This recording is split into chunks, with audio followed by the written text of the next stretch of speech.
Бәріне сәлем, сіздермен Гүлхан. Бүгінгі видеода біз оверлоксыз мата шетін өңдеудің 5 әдісін үйренеміз. Егер сіз тігін машинаңыздағы зигзаг тігісінен шаршаған болсаңыз, осы сапалы 5 түрлі әдісті меңгеріп алыңыз. Ендеше бастайық. Ең бірінші әдіс, матаны оң жағынан 2 бүктеп, тігіске 1,5 см қосымша беріп тігіп аламыз. Тігісті екі жаққа қайырып, ішке бүктеп, видеодағыдай үтіктеп аламыз.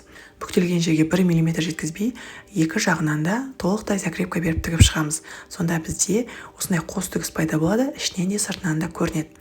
Екінші әдісте біз тігіске 1,5 см қосымша беріп, бір припускты 5 мм-ге қысқартып, қайшымен қиып аламыз.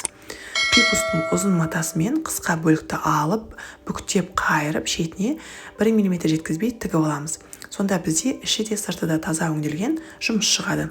Ал егер киім сыртында артық тігіс болғанын қаламасаңыз, осы үшінші әдісті пайдалана аласыз. Ол үшін тігіске 1,5 см қосымша береміз. Припусктарды видеодағыдай ішке қарай бүктеп, матаға қоспай, шетіне 1 мм жеткізбей тігіп шығамыз.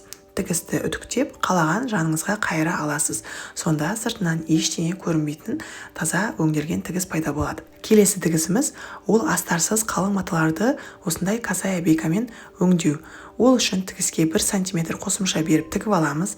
Касая бейкамен припускты асты жағынан көбірек қалатындай етіп түйреп, касая бейка шетіне 1 мм жеткізбей тігіп шығамыз. Сонда киіміміздің сырты ғана емес, іші де өте сапалы таза шығады.